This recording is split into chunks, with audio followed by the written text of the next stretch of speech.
He was shot in the chest, and instead of going to the hospital, he stepped onto a stage and delivered a 90-minute speech with a bullet lodged near his ribs. He fought a boxing match so hard, he nearly was blinded. Inside the White House, he chased down armed cattle thieves through the frozen Badlands, led soldiers up a hill under enemy fire, and later nearly died exploring an uncharted river deep in the Amazon rainforest. That was Theodore Roosevelt, a man of impossible resilience, relentless conviction, and a vision for nature so bold that it reshaped an entire nation. But behind the legend of toughness lies a story few truly know. How this one man protected more wilderness than any leader before him, and built the foundation of modern conservation.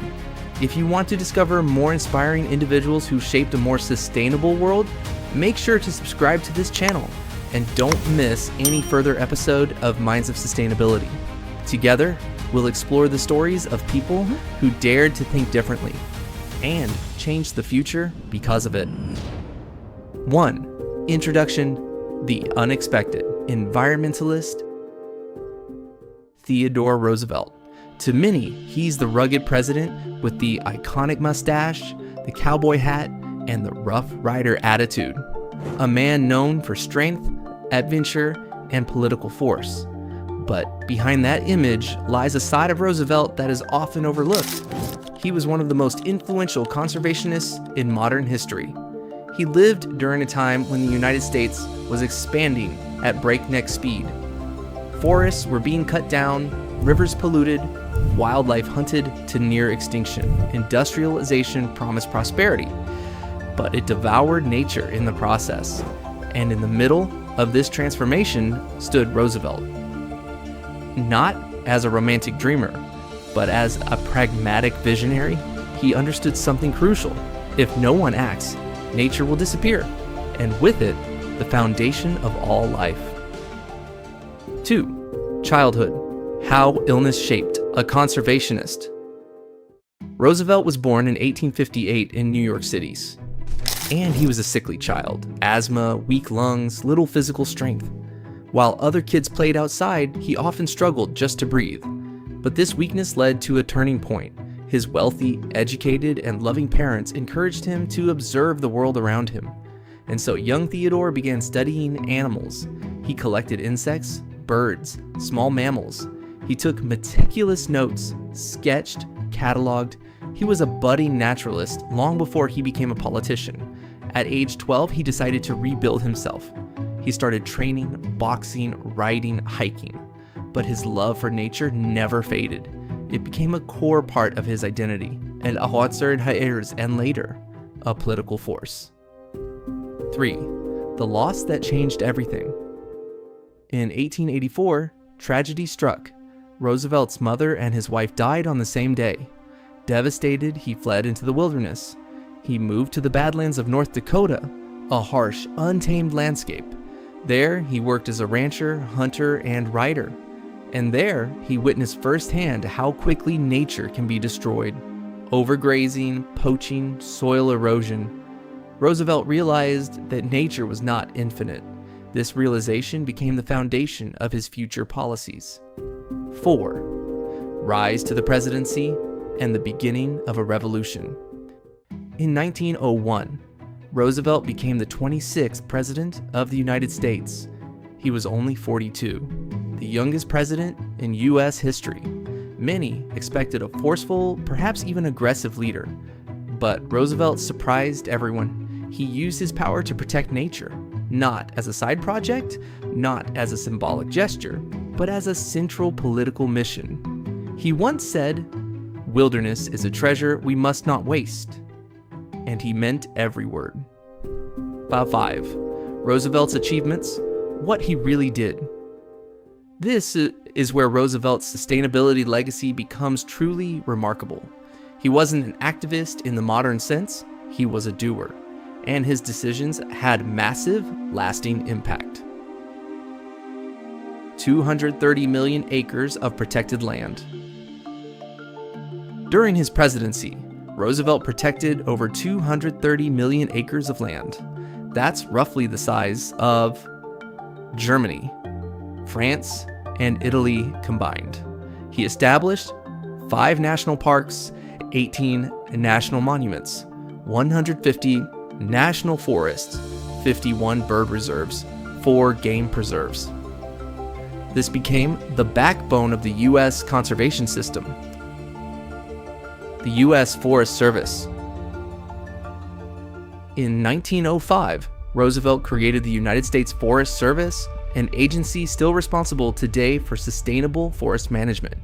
His vision was simple but revolutionary. Forests can be used, but only in ways that allow them to regenerate.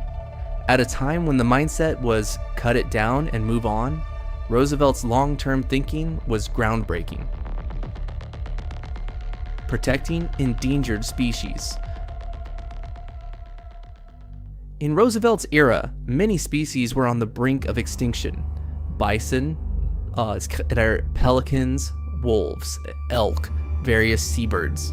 He created refuges, banned destructive hunting practices, and supported scientific research.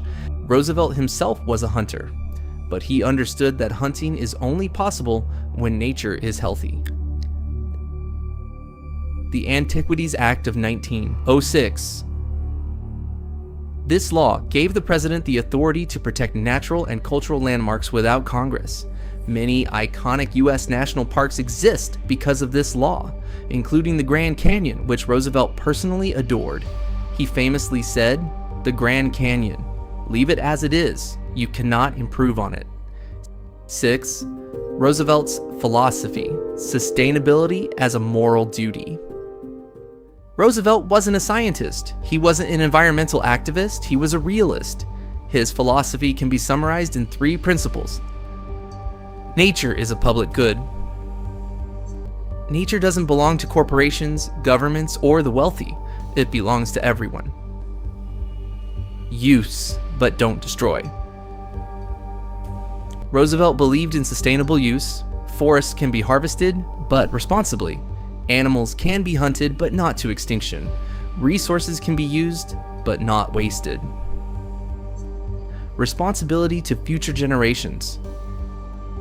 He was one of the first political leaders to argue that we must leave the world in a condition future generations can enjoy.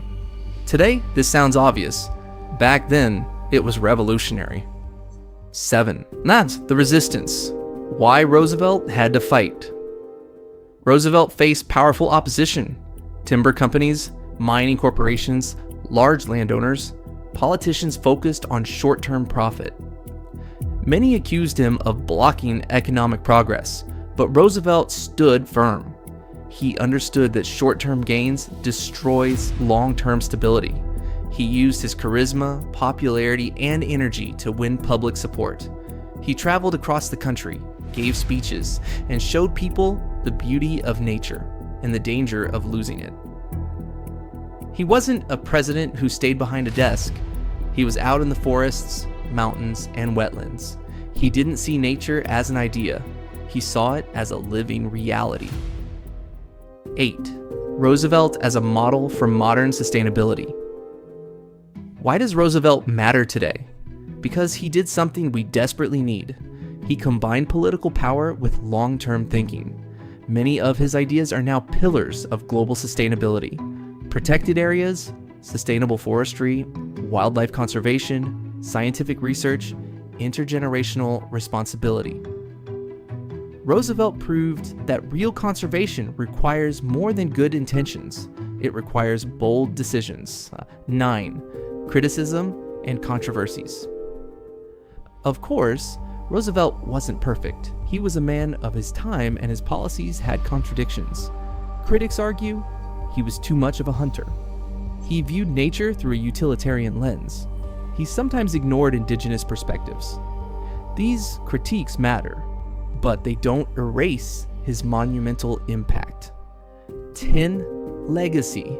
What remains of Roosevelt? Today, more than 300 million people visit U.S. national parks every year. Many of these landscapes would have been destroyed without Roosevelt. His legacy isn't just political, it's physical. It's mountains, forests, rivers, wildlife. It's the idea that nature must be protected because it is valuable. Roosevelt didn't just write laws, he saved landscapes. 11. Conclusion: why Roosevelt is a mind of sustainability. Theodore Roosevelt was a man of energy, contradictions, and passion. But one thing is undeniable: he made the world more sustainable. He showed that courage and vision can protect nature, that politics can be more than power struggles, and that one person, Bahtar, with the right mindset, can preserve millions of acres of wilderness. That's why he belongs in this series. That's why he is a true mind of sustainability. If this story inspired you, stay tuned. In the next episodes of Minds of Sustainability, we'll explore more individuals who changed our world, sometimes quietly, sometimes boldly, but always with impact. Subscribe, hit the notification bell, and share this video with anyone who cares about sustainability. Together, we can spread the stories that inspire action and hope.